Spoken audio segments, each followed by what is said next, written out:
In this fourth and final episode of this month's The Compliance Live featuring Maria Davanzo, we take a look at her move to Traliant. Hello, everyone. This is Tom Fox, back for our final episode in this month's edition of The Compliance Live. This month, we've been visiting with Marie Davanzo, who is now the Chief Evangelist Officer at Traliant. In our last episode, she talked about some of the key challenges she faced and overcame while sitting in the CECO chair at Cushman & Wakefield. And in this episode, we're going to talk about her move over to Traliant and how the lessons she's learned and the craft she has built for herself, she can use those to help compliance professionals now. So with that incredibly long-winded introduction, first of all, welcome back, Maria. Thanks so much, Tom. So, Maria, I think you said in episode 3 a few weeks ago, you moved over to Traliant. Could you tell us what caused you to make the move over to Traliant? Yeah, sure. So, in a post-COVID world, commercial real estate no longer felt like the industry for me. I had a front row seat to how clients were rethinking their real estate needs. Even Cushman & Wakefield, the company that made its money leasing, selling, and managing real estate space for clients, was considering remote working, hoteling, and occupying less space. And so I started to think that maybe it was time to consider a new challenge in a growth industry. And like everyone else during the Great Resignation, as they called it, I was getting calls from recruiters. I was being selective, in what I would consider because, honestly, I had a pretty good gig. There were a few interesting compliance and privacy opportunities in other industries that would come across my desk and that I was chatting with people about. But ultimately, they just didn't feel right to me. The only real change would have been industry. The day-to-day work would have been the same. During the course of considering one particular opportunity, I noticed that John Arendis, who is the CEO of Traliant, was a connection of the person to whom with whom I had been speaking.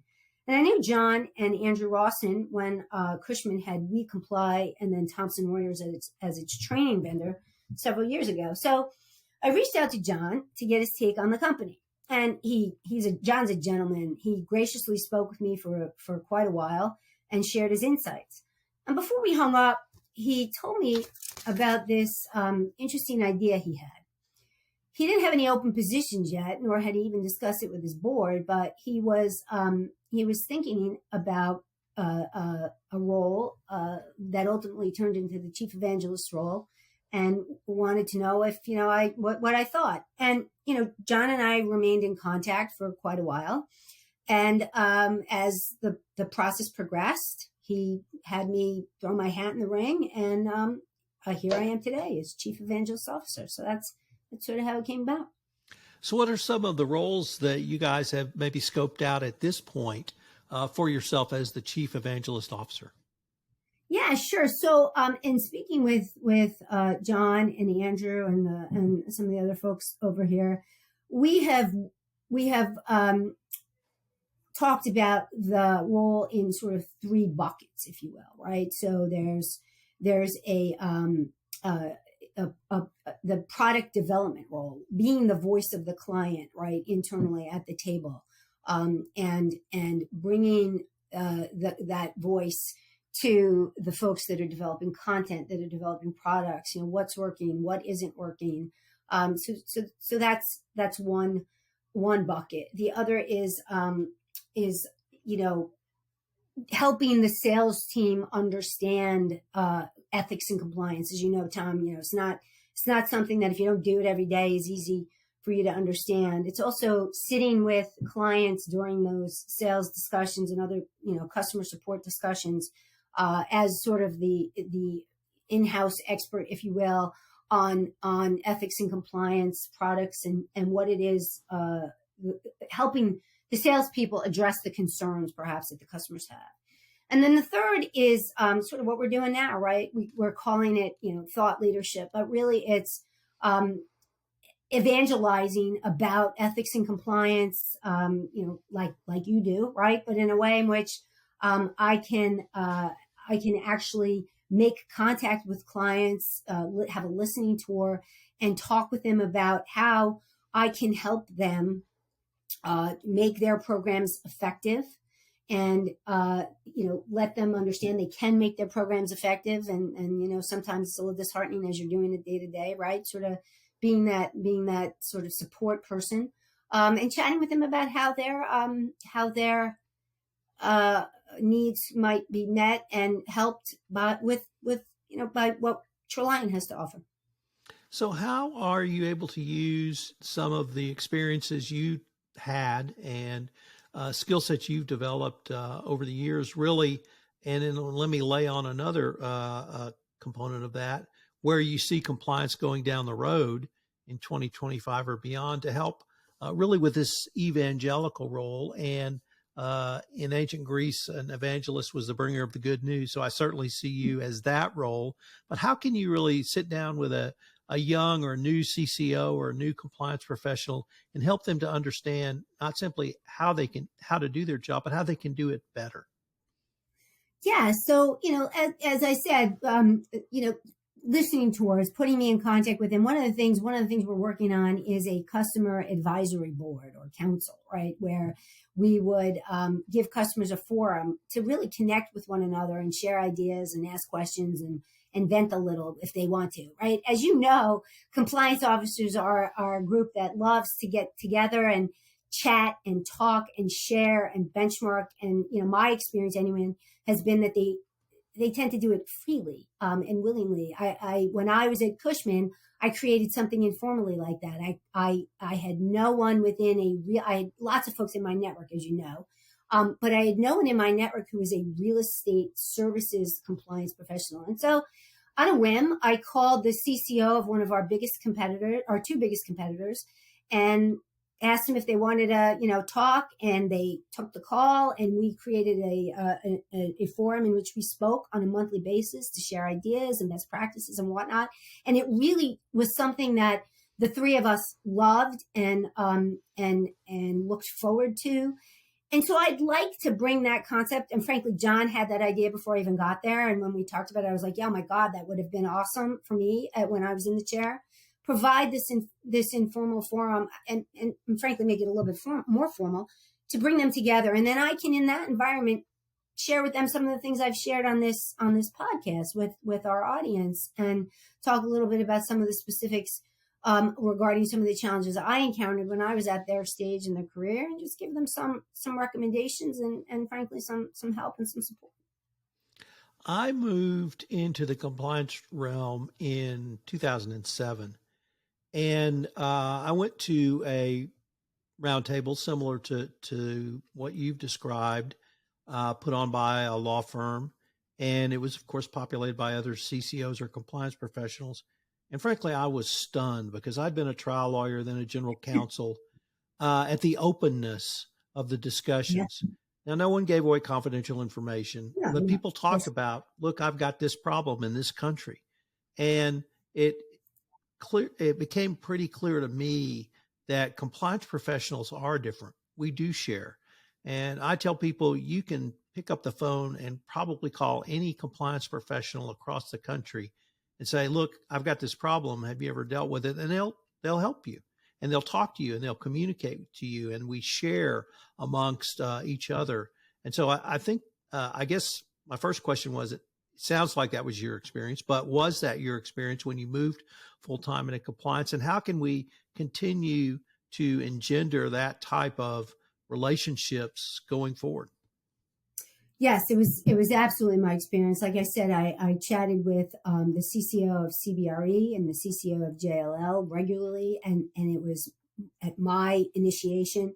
I also, when I was attending conferences and speaking at conferences, I made relationships there with folks. One woman was a CCO at Terex in Connecticut, and when I got to Cushman and we merged and we brought on some additional folks within China, we had some challenges with regard to how we were going to handle business courtesies, because as you can imagine, business courtesies in China are a whole different, ball game. And I reached out to this woman who I had met, and I said, hey, would you be willing to chat with me about how you guys, I know you have a big footprint over there in Asia, how do you handle and address this challenge? And she was so willing so very willing to help me. She shared, draft policies. Of course, no one's sharing proprietary, confidential, trade information, whatever. But, best practices on how to address that one issue. She shared some documents with me. When I drafted my version of our business courtesies policy, called her up just to sort of gut check before I shared it internally, bounce some ideas off of her. And she was more than willing to give of her time, which, when you're in the seat is very precious. And to this day, I am still friendly with her, talk with her, see her at conferences, and have a fantastic relationship with her. And we continue to do that by having others within the industry, those of us who've experienced that, share that with the younger folks as they come in. Most of us, as you know, have fallen into this, right?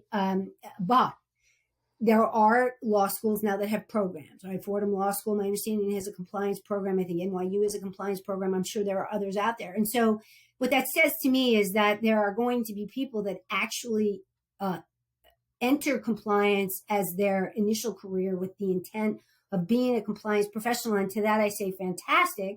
And so we, as sort of the elders, if you will, in the compliance world, need to share with them that concept of, look, don't be afraid to pick up the phone. Don't be afraid to ask questions. And when you are the one who has, some experience with something, you should share that with other folks within the industry. I mean, look, those are some of the takeaways. That's one of the main takeaways of my career. Networking, talking, sharing, not being afraid to pick up the phone, send the email, connect. It's invaluable for lots of reasons, not the least of which is what we are talking about here. In the first episode we did, I wrote down the phrase "ask for help," and it sounds like to me you've always been willing to ask for help. Is that a message you're able to communicate to other compliance professionals that even if they're legally trained like us, yes, you can, but more importantly, you should ask for help? Yes, absolutely. I used to tell my team that, all the time. Don't be afraid. Don't be afraid to ask for help. I've never been afraid to ask for help. I think people that don't ask for help are doing themselves and their companies a disservice. You got to put your ego aside, right? It's not about pretending that you're the smartest person in the room. I mean, and frankly, along the same lines, admitting when you don't know something, it's another piece of advice I would share. There were many times that I was in the audit committee meeting, in front of the audit committee and all the auditors and the CFO and the CEO and the GC, I mean, you name it, they were in the room. And the audit chair would ask me several questions. And if I didn't know the answer to one particular question, I would not hesitate to say, I'm sorry, I don't have that answer right here in front of me, but I will get back to you with a response. And then, of course, you need to follow up.